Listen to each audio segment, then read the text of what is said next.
Kanha ji blogs में आप सभी का स्वागत है।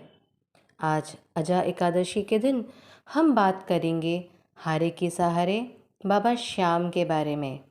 वैसे तो हम सभी जानते हैं बाबा को फूलों में गुलाब, भोग में खीर चूरमा का प्रसाद पसंद है। कई भक्त मंदिर जाते वक्त बाबा के लिए तुलसी और इत्र भी लेके जाते हैं। आज हम इत्र से जुड़ी हुई ही बातें करेंगे। सबसे पहले जानते हैं कि इत्र क्यों चढ़ाया जाता है बाबा श्याम को।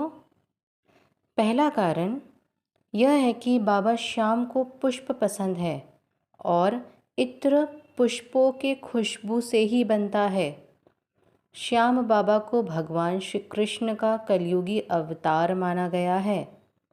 शास्त्रों में वर्णन मिलता है कि पुष्पों में माता लक्ष्मी का वास होता है।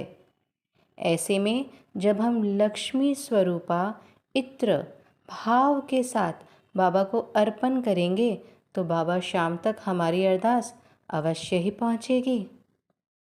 एक अन्य कारण यह भी है कि इत्र में संकर्षण है।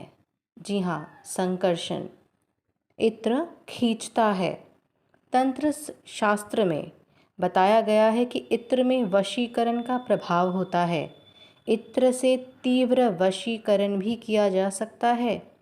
तंत्र साधना में इस्तेमाल किए जाने वाला प्रमुख पदार्थ में इत्र सबसे पहले स्थान पे आता है। तंत्र साधना में इत्र से वशीकरण की एक संपूर्ण विद्या का वर्णन मिलता है। इसमें बताया गया है कि मनुष्य ही नहीं, देवताओं को भी इत्र संकर्षित करता है। इसलिए जब हम बाबा को भक्ति भाव के साथ अपने मन के साथ बाबा को इत्र भेंट करते हैं तो बाबा प्रसन्न होकर हमें आशीर्वाद देते हैं। वैसे तो बाबा केवल भाव के भूखे हैं। जिसने अपना सिर ही जगत के पालनहार को भगवान श्री कृष्ण को दान में दे दिया हो और शीश के दानी कहलाए हो, उन्हें यह जगत भला दे ही क्या सकता है। सब उन्हीं का ही तो दिया हुआ है।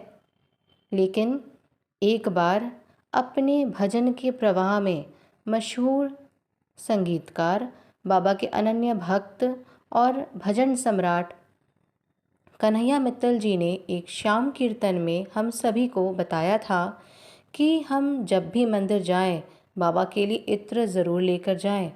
बाबा प्रसन्न होते हैं।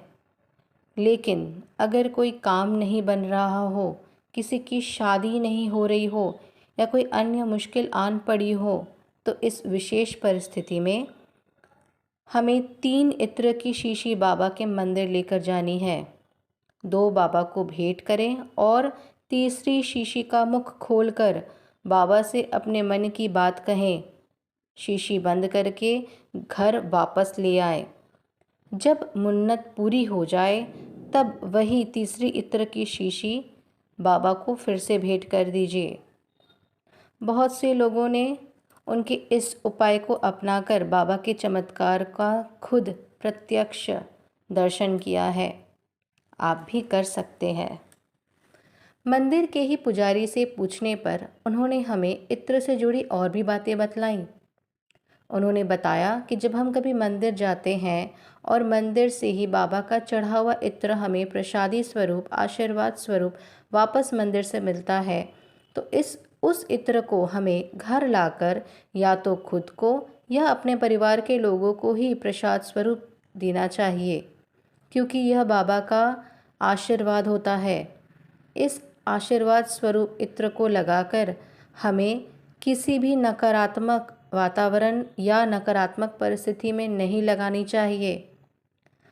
बाबा को चढ़ाया हुआ इत्र लगाकर हमें मांसाहार, मदपान आदि नहीं करना चाहिए, क्योंकि ऐसा करने से हम बाबा के आशीर्वाद का अपमान करेंगे। हम रोज़ सुबह शाम पूजा करते वक्त थोड़ा सा इत्र खुद पर भी लगा सकते हैं। अगर हम ऐसा करते हैं तो हम देखने लगेंगे कि कैसे बाबा का इत्र हमको यश दिलाता है।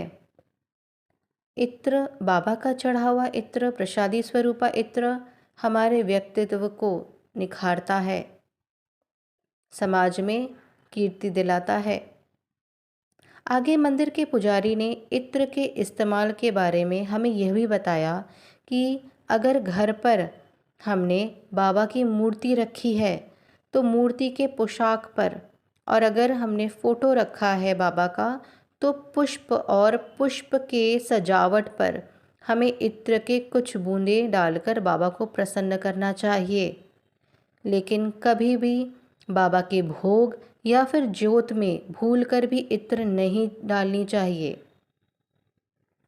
आशा करती हूँ आप सभी श्याम प्रेमियों को मेरी यह पेशकश पसंद आई हो, आप प्रसन्न हुए हो तो मेरे चैनल को अवश्य ही सब्सक्राइब करिएगा।